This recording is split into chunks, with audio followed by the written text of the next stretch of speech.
Hello and welcome back everybody.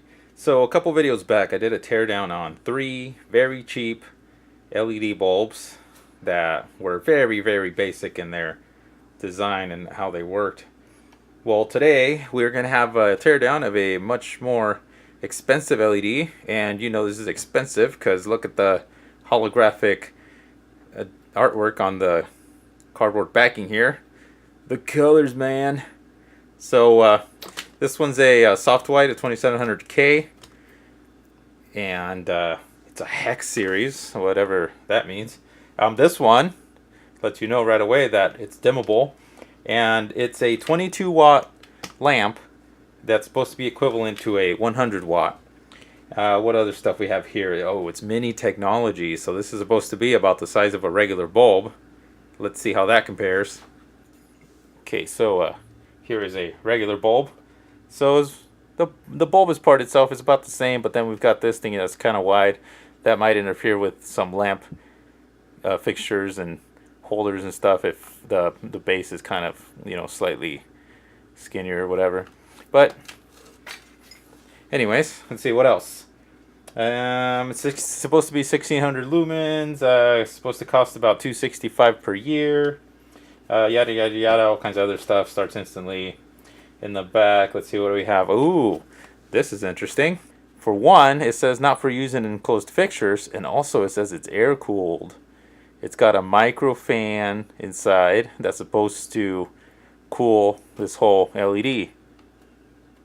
So a little curious to see what that looks like there. We can kind of see if we look in here that there is an opening in there between all those fins. So that's going to be pretty interesting. Alright, and the model number for this thing here is a BPA19HEX1600/827/LED. So let's cut this puppy open and see what we have. I probably shouldn't do it there. Oh whatever, I'm gonna tear it down anyway, so I guess it doesn't matter too much. Let's see. This one's not that clamshell packaging, but it's really not that much easier to get it open, so we're still going to struggle a bit.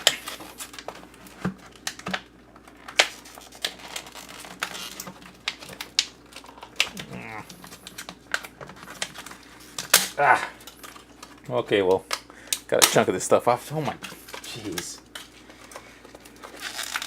Holy crap.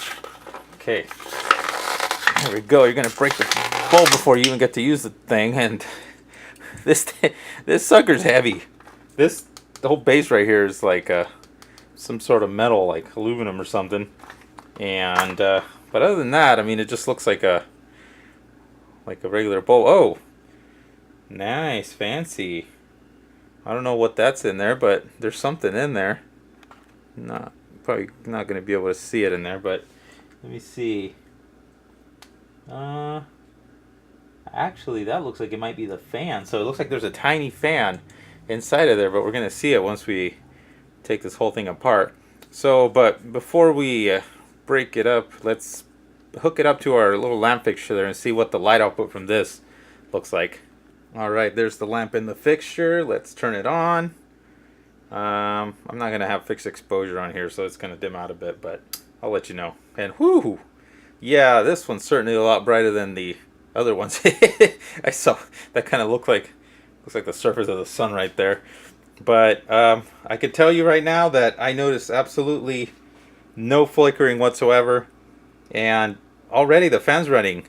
And if I put my hand right here in front of that opening, I feel a slight little breeze there, and it's putting out quite a bit of heat. Like, I could actually feel it just by having my hand like right here, and it's only been on for a few seconds. So wow, that's crazy. Okay, now what we all came here to see, let's just tear this puppy open before it gets a little too hot to handle. So I'm not seeing any way to easily remove this bulb up here on the top. I think I'm just gonna have to pop it out. Of course, there's like no screws or anything. There's like what looks to be some adhesive residue right there in that crack. So I don't know if maybe I can pry this thing off or something. Maybe we'll try that first. So let's get a small screwdriver. We'll pry it in there and we'll try to pop this end off. Alright, so let's see. I think that's plastic. Yeah, not working out so well. Yeah, that's not. Okay, can we pop this part off?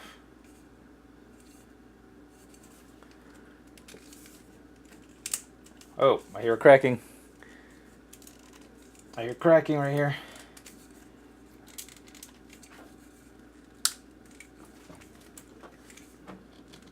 Holy crap. Alright, we might have to get a little bit more violent here. Wait, that seems to be doing something. Oh, not quite. Alright, let's try smacking it a bit here.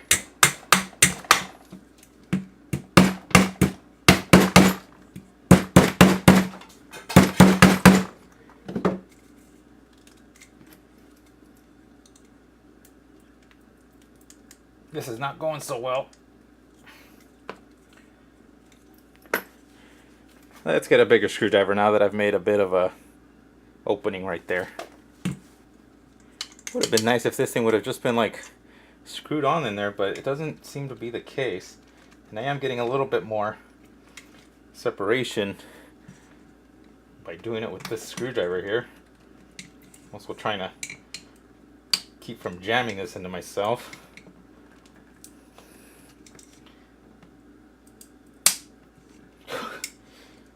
Not sure if those crackles and pops are a good thing or not. Oh, there we go, there we go. Look, I think it's starting to come off there. I think that kind of helped a little bit, me just pushing on it. Maybe if I do it over here on this side too. Just kind of work my way around.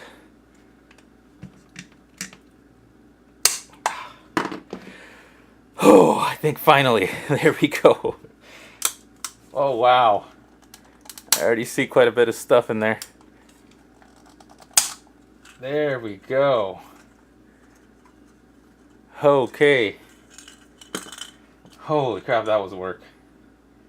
So, already the construction on this one is a lot more sophisticated than the other ones were. We see we've got these little boards here with 6 LEDs each, and we have one, well, let's see, we have 1, 2, 3, 4, 5, 6, 7, 8. So yeah, total of 8 little boards right there around the perimeter. Then up here on the top we have another 8 LEDs, singles right there. We got some, these are not resistors, those are jumpers. They have all zeros on them. We got a couple screws here, so it looks like we should be able to just take that off and bring this outwards. And then this right here looks like it's for the fan, these 2 wires. And that's about all we can see from up here. And yeah, so whoops.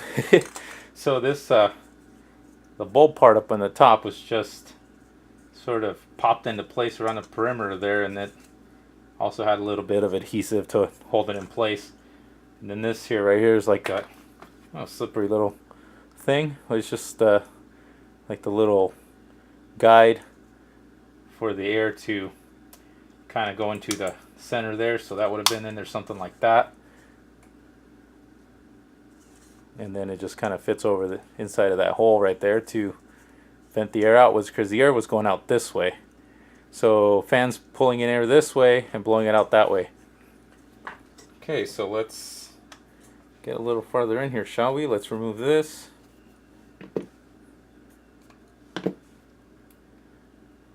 So we have some really fine threaded screws right there threading into this this metal casing there that looks like, I don't know if it's just aluminum or magnesium or something. Not sure. Okay, there's the other screw.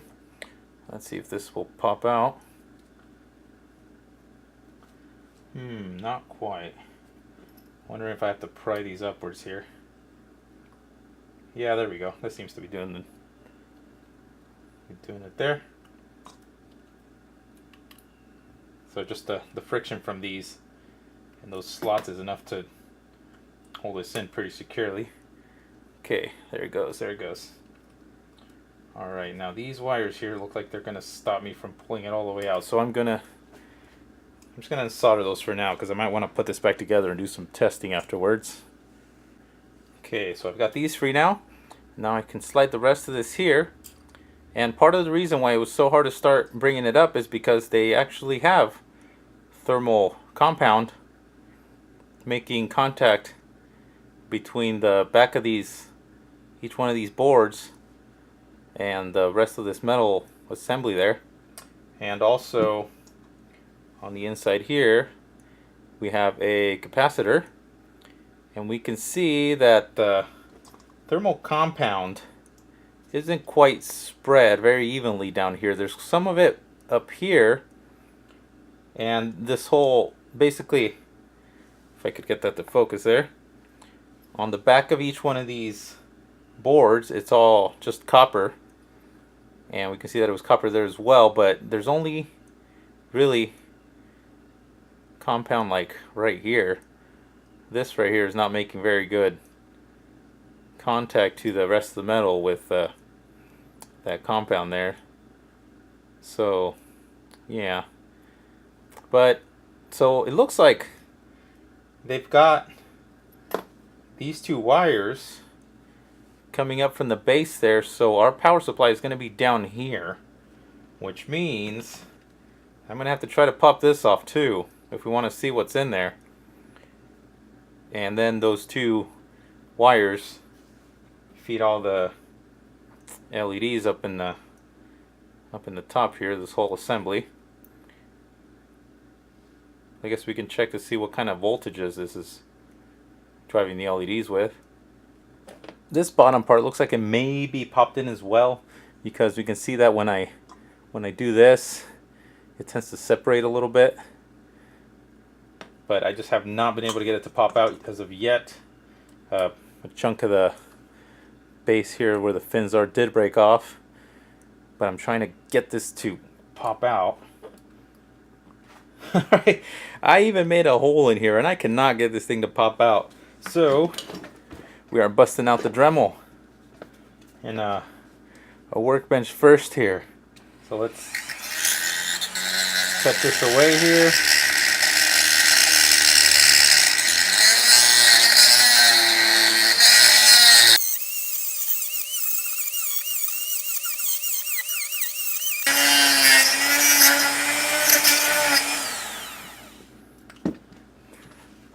Okay, I think that should allow me to do something there. You can see that kind of cut through in some spots there. I didn't want to go in 2D because I don't know what exactly is all underneath it, but there we go. Now we're getting somewhere. There's still some resistance up here. I have a feeling I'm probably going to have to, I'm going to have to melt this up here and see if it'll release the, there's probably a wire going here to the rest of it, because you can see this is loose, but it's not quite free. Okay, there we go, it's melting. And pop off, come on, pop off, pop off, pop off. No! Nope, not quite. Although it did give us a little more freedom. Oh, okay, I think the other one's the one on the bottom here, is it? Yeah, the other one's the one right here, but this one looks like I can just do it from here. And not quite. Okay, it's on this side. So I can just get in there. I'm melting the plastic. Come on, you can do it. I can see it. You can see the black wire in there. That's what's holding it from coming out. Okay, you're going to have to forgive me here, but I accidentally forgot to push record after I got the cable here free. Or actually right before that, I was looking for a little cutter. Basically, I was able to just snip the wire.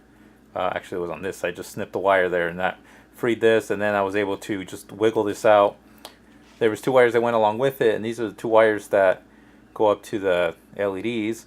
And then there's some adhesive here that was actually holding it down in place there. You can see there's two more wires down there, red and the black one, and those are the ones that go to the fan. So when I pulled this out of here, it just kind of yanked them off.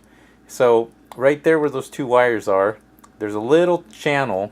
So these two wires here, they just kind of fit through there on the side, and they would come out on the side there and up through the top, because it's not like you can get the wires in through where that fan is.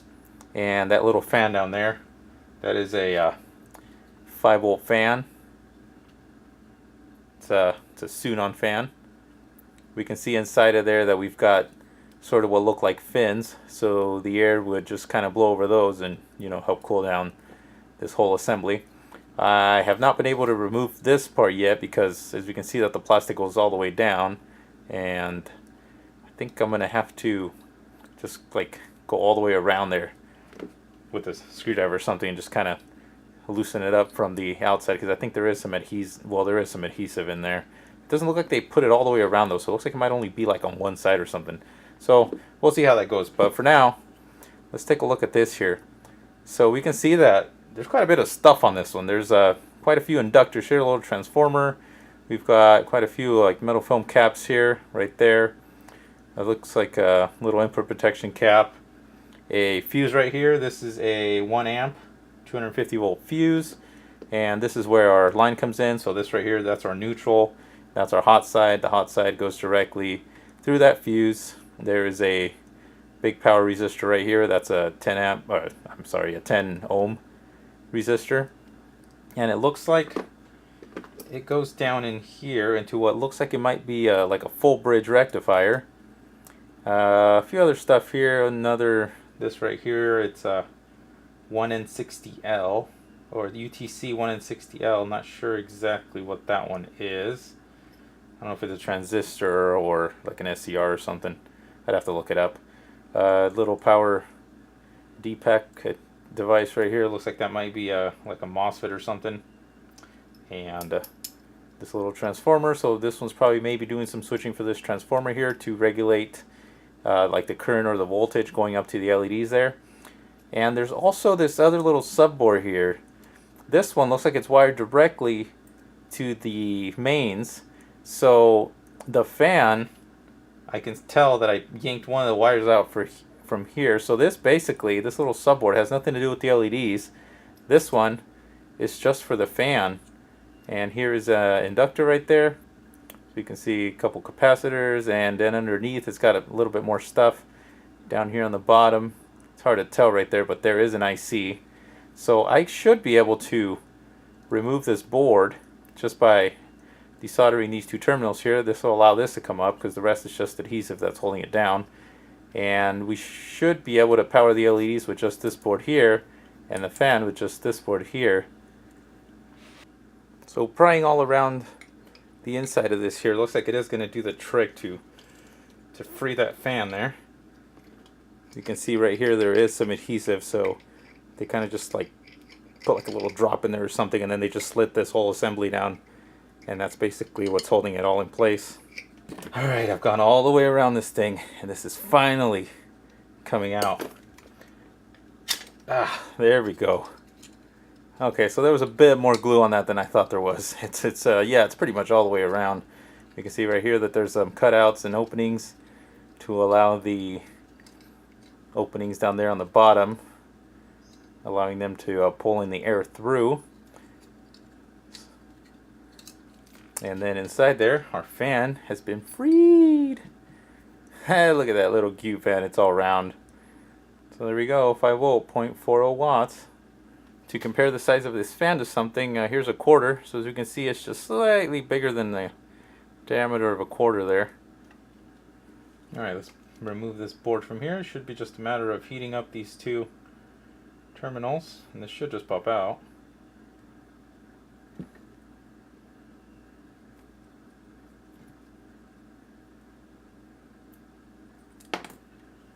Alright, so we can see for sure that we have a full bridge rectifier right here.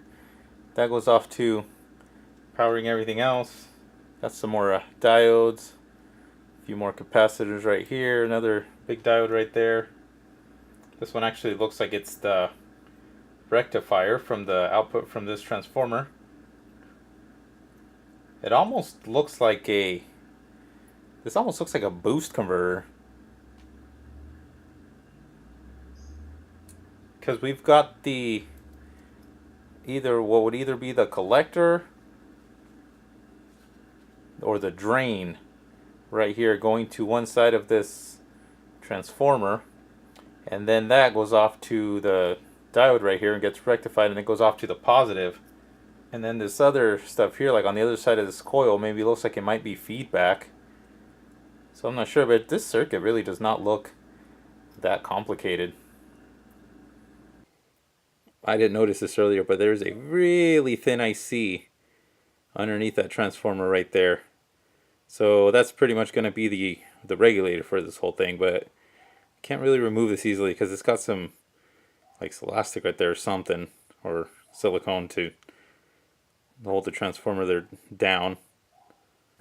As for the fan power supply, we see we've got this insulator piece here that was used to insulate the stuff between the LED power board and this one, and this is just basically held in by this adhesive over on the other side. So that just peels up, and that's what we have. So already on this board here we can see that it's got its own full bridge rectifier right here, and then it's got it's a little diode right there, and this inductor. This chip right here is basically like a single chip solution for this thing, so it doesn't have like a separate regulator or anything. This one does all the switching, and then the actual like power transistor, MOSFET, whatever device, it's built into that. See what number that is. That looks like an LYT0006 something or other. I can't really tell. I'm gonna have to look at it with magnification there, but yeah, very, very basic little board. So this is just being used to step the mains down to 5 volts for the fan. I had hooked this all up with the intention of trying to measure what kind of voltage they're using at the LEDs over here, and I just soldered a cable to the board here, since I don't have the base to screw it into anything anymore. And I tested it out just to make sure that the LEDs lit up, and it flickered once and then it went out, and then I couldn't get this thing to work again. So I started doing a little bit of continuity testing here. The fuse is fine, so we are getting power from here to here, and if I test voltages at the input of this bridge rectifier, we're getting nothing. So I traced it to, there's an inductor right here between these 2 points, and that's this one right here. I'm getting absolutely no continuity between those two. So I don't know if when I was trying to pry this open, I did something to that coil. So I'm going to remove it and see what's going on there. But it seems that nothing else is fried or anything. So yeah, it was pretty odd that it just flickered once and that was it.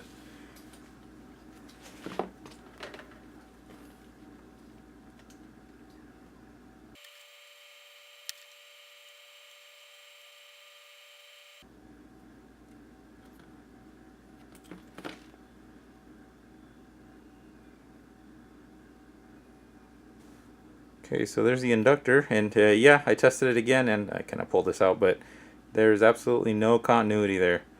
So let's cut this open and see what happened.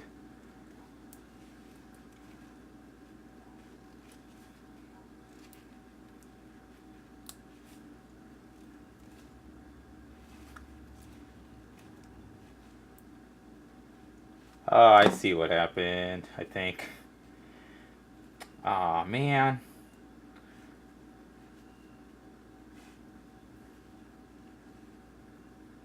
Ah, that's no good. So when I was taking this apart, I managed to puncture a hole through the insulation, and I totally screwed up the windings on this thing. So that was my fault. And man, I mean, it was pretty hard to take the thing apart to begin with. I just couldn't figure out how to do it, and I know it was underneath, and oh well, I guess I could just, I think I do have some wire about this gauge. I can just try rewinding it and hope it works. Okay, I changed my mind. Since I didn't quite go all the way through, so between this point here and where it's still soldered onto the other terminal, there's still continuity. This looks to be about 30 gauge wire from what I met, or 32 gauge wire, and I happen to have like a brand new spool of wire right here that's 32 gauge. So I'm going to splice a piece to hopefully make up about the same length of wire that I lost here from what I cut, and then I'll just rewind it, and I think we should be okay with that. I mean, just for the sake of testing. And a tip here to make it easier. Okay.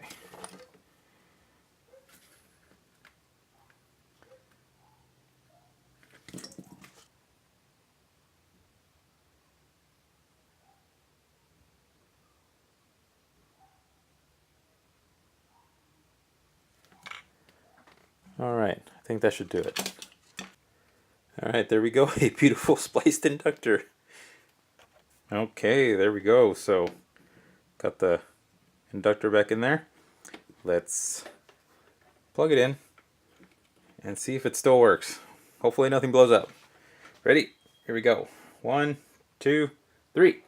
Yeah! Sweet. Alright, we got that working. So, let's see. Let's check the voltage going to the assembly here. I think it would probably be best if I moved the actual assembly off camera so it doesn't drown out the video there. And let's see what kind of voltage we have at it. So I'll move this over here, and I'm just gonna touch the positive to the positive and then the negative to the negative, and let's see what kind of voltage we're getting there. So here's the negative and positive, and that is 77 volts and dropping, probably because it's heating up. So I'm gonna unplug this here real quick. But so okay, all right, so for the current test here, I put a piece of lead and I soldered it to the positive terminal on the board here, and then I clipped the positive test lead over here to the positive from the power supply. So let's once again move the LED assembly out of the way here. Let's put that at full brightness and let's plug this in and see what kind of, I think that's funny that it says negative 2.126 amps. So what's that all about? Let's reset this thing.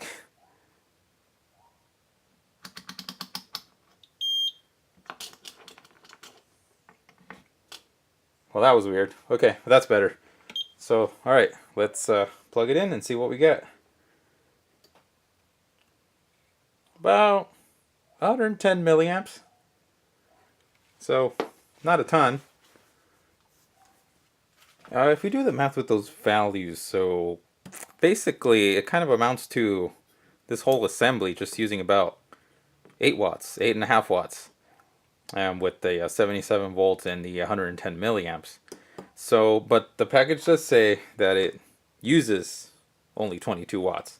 So maybe that's with like everything included, like with the fan and all. So I added some wires here to go from where the fan was originally soldered to the input there, and then I just resoldered the fan, and then I have my multimeter here now hooked up between the input and the the mains here and the board. So we're gonna measure the amps, the AC amps there, and move this out of the way there. And now let's see what sort of current the whole lamp assembly is using. So here we're pretty much spot on at 120 volts. If this whole assembly is running at 22 watts, then we're expecting to see 183.3333, repeating of course, milliamps of current being pulled.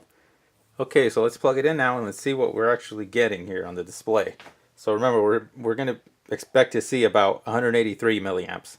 So it's going to say like 0.183 here, if it's, you know, pretty much spot on 22 watts. So we're plugging it in, and we're getting slightly less, about 173 milliamps, but it's, you know, it's pretty close to the 22 watts. It's just slightly less. It's closer to about 21, but so yeah. So yeah, it's not that this assembly here is putting out 22 watts or using 22 watts. It's basically the whole thing is using 22 watts. Okay, so that was a look at a much fancier, obviously much more expensive LED bulb, and we can see that in contrast to these much more El Cheapo units, which have like really basic electronics in them.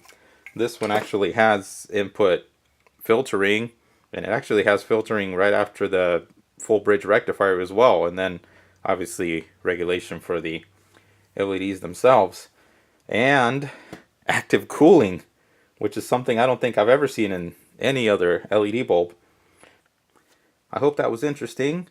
I certainly think it was. Remember to subscribe if you like to watch more of this kind of stuff, because I have more coming up. And once again, thank you for watching. I'll see you guys around the bench.